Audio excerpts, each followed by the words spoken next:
everyone, I am Pistina Segre, and let's talk about the efficient and error-free plan processing, hands-on training for policy handling. In today's fast-paced environment, accuracy and efficiency in policy handling are essential to avoid delays and maintain customer satisfaction. This hands-on training aims to enhance skills, reduce errors, and streamline processes, ensuring smoother and more reliable plan processing. I've prepared 3 topics for efficient and error-free plan processing, hands-on training for policy handling. So the first one is overview of plan processing workflows. Plan processing workflows refers to the sequence of steps involved in handling policy applications from submission to final approval. This process ensures that policies are accurately recorded, assessed, and issued in timely manner. A well-structured workflow minimizes errors, enhances efficiency, and improves customer satisfaction. I choose 3 types of overviews for plan processing workflows. First is standardized data entry formats.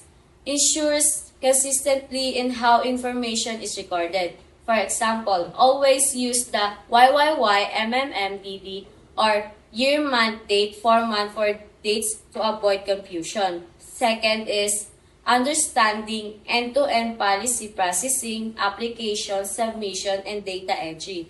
The customer submits a policy application either online or through an agent, and the details are entered into the system for processing. For example, a client applies for a health insurance through an online portal, and their information is stored in the insurance company database. The third is common bottleneck and where errors typically occur.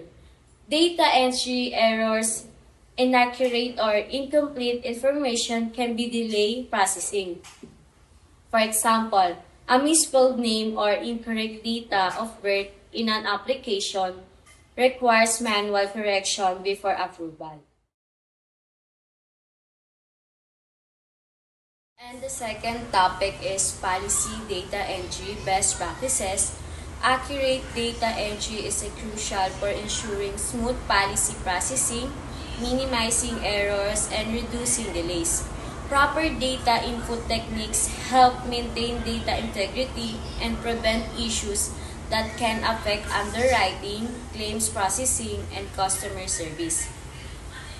Then I have identified 4 key types of policy data entry best practices. The first one is double-check critical fields. Verify key information such as names, policy numbers, and contact details. For example, before submitting a form, review the applicant's name, spelling, and phone number to prevent errors.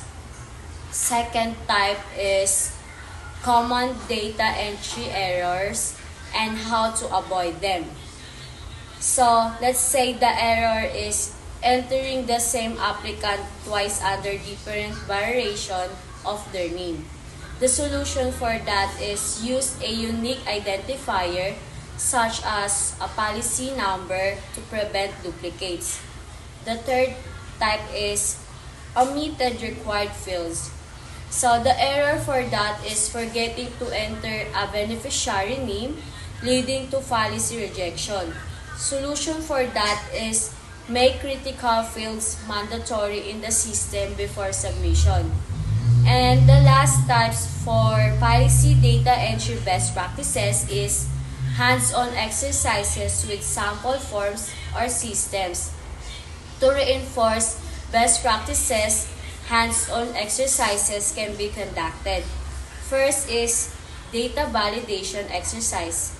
Provide sample policy forms with intentional errors and ask participants to identify and correct them.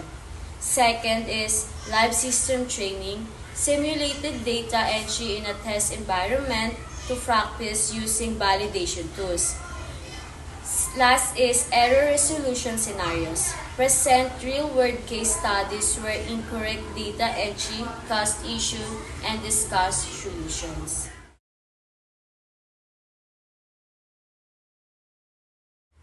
And the third topic, also the last one, is time management and workflow optimization.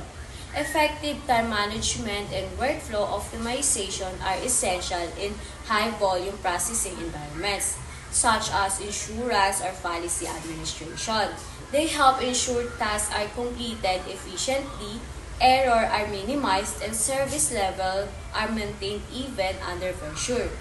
Just like the topic I previously discussed, this one also has many types. However, I choose only two that I know I can confidently discuss with you. So the first one is prioritizing tasks in high volume processing environments. In fast-paced settings, not all tasks have equal urgency. Prioritizing helps staff focus on high-impact activities first.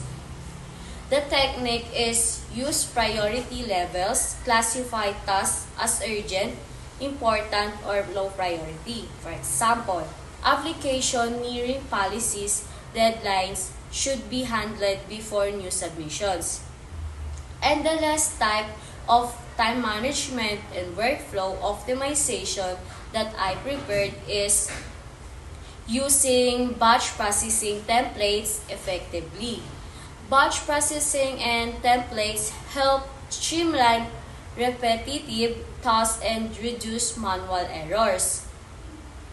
Batch processing groups similar tasks and handle them together to save time. For example, instead of entering each policies one by one, process 50 policies at once using a book upload tool.